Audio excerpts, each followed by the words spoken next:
আসসালামু আলাইকুম। আজকে দেখাবো কিভাবে একটা ব্রাঞ্চের প্রফিট দেখা যায় বা ব্রাঞ্চ কত টাকা প্রফিট করলো। ব্রাঞ্চ ওয়াইজ প্রফিটের হিসাবটা আমরা দেখতে চাই। আমরা অ্যাডমিন প্যানেলে লগ ইন করবো। শুরুতে আমরা অ্যাডমিন প্যানেলে লগ ইন করে নিই।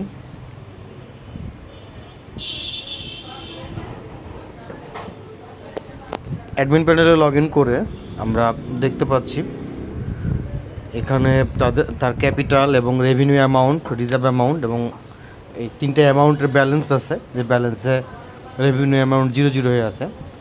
আমরা এখান থেকে ম্যানেজমেন্টে যাব, ম্যানেজমেন্টে না ইনভেস্টমেন্টে যাব। ইনভেস্টমেন্টে গিয়ে দেখব যে রেভিনিউ হিস্টোরি নামের একটা অপশান আছে বা মান্থলি রেভিনিউ। এই যে মান্থলি রেভিনিউতে চাপ দিলাম।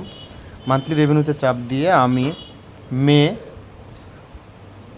যেহেতু এটা জুন মাস, আমি মে মাসের দেখতে চাই। আমি মে মাসের এই ব্রাঞ্চের প্রথম ব্রাঞ্চেরটা দেখতে চাচ্ছি, উত্তরা ব্রাঞ্চ। সাবমিট করলাম। সাবমিট করার সাথে সাথে দেখতে পাচ্ছি যে আমার এই ব্রাঞ্চটা, উত্তরা ব্রাঞ্চটা আমার মেম্বার ফিস অ্যাডমিশন থেকে কত টাকা পাইছে, লোন ইন্টারেস্ট কত পাইছে, পেনাল্টি কত পাইছে, টোটাল ইনকাম কত করছে এবং টোটাল এক্সপেন্স কত করছে। এই টোটাল ইনকাম এবং এক্সপেন্সের বিয়োগফলটা আমরা দেখতে পাচ্ছি এখানে এসে জমা হয়েছে। আমরা দেখতে পাচ্ছি এখানে 5,613 টাকা হচ্ছে ইনকাম করছে। এই 5,613 টাকা আমি কী করতে চাচ্ছি, আমি হচ্ছে এটা রেভিনিউটা নিতে যাচ্ছি। এখন এই টাকাটা আমি যখন নিতে যাব, উত্তোলন করতে যাব, তখন আমি ধরেন আমি 5,613 টাকার মধ্যে আমি 5,000 টাকা আমি নিতে চাই। আমার প্রফিট যে রিটার্ন করতে চাই, মানে আমার যে প্রফিটটা সফটওয়্যারে দেখাচ্ছে, এই প্রফিটটা আমি সফটওয়্যারের ব্যালেন্স থেকে আমি রিটার্ন আমার অ্যাকাউন্টে নিতে চাচ্ছি বা কোম্পানির অ্যাকাউন্টে নিতে যাচ্ছি। সেইভাবে নিতে গেলে আমাকে সাবমিট করতে হবে।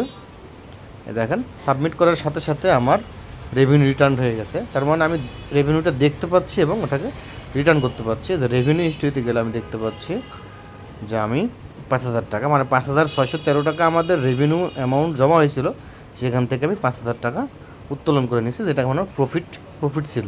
যদি লস হয় এই মাসে, তাহলে আমাদের এখানে লস দেখাবে।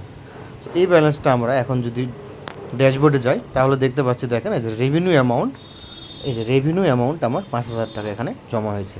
তো এইভাবে আমরা ব্রাঞ্চ থেকে রেভিনিউ অ্যামাউন্টটা উত্তোলন করতে পারি। এবং এই রেভিনিউ অ্যামাউন্টটা আমি এখন কি করতে পারি, এই রেভিনিউ অ্যামাউন্টটা আমি আমার যে পার্টনার আছে, এই পার্টনারদের মাঝখানে, দেখেন পার্টনার ট্রানজ্যাকশান, এই পার্টনারের মাঝখানে আমি বিতরণ করতে পারি।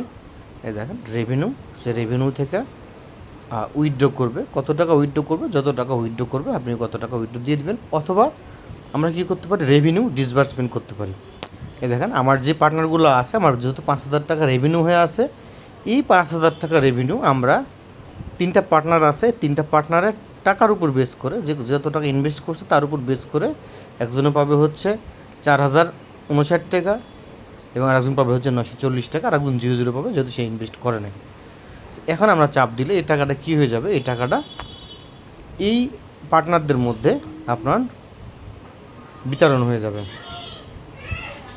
দেখেন বিতরণ হয়ে যে এখন এই ব্যালেন্সটা 0 হয়ে গেছে। তার মানে ওই পরিমাণ ব্যালেন্স কী হয়েছে, ওই পরিমাণ ব্যালেন্স পার্টনারদের প্রোফাইলে অ্যাড হয়ে গেছে। এই দেখেন এই যে পার্টনার ছিল, এই পার্টনারদের প্রোফাইলে অ্যাড হয়ে গেছে। তো ধন্যবাদ ভিডিওটি দেখার জন্য। দেখিয়ে দিলাম কিভাবে আপনি আপনার ব্রাঞ্চ থেকে প্রফিট দেখবেন, ব্রাঞ্চের প্রফিট দেখবেন বা রেভিনিউ দেখবেন, রেভিনিউ কীভাবে উত্তোলন করবেন এবং রেভিনিউটা কীভাবে আপনার পার্টনারদের মাঝখানে বিতরণ করবেন। ভিডিওটি দেখার জন্য সবাইকে ধন্যবাদ।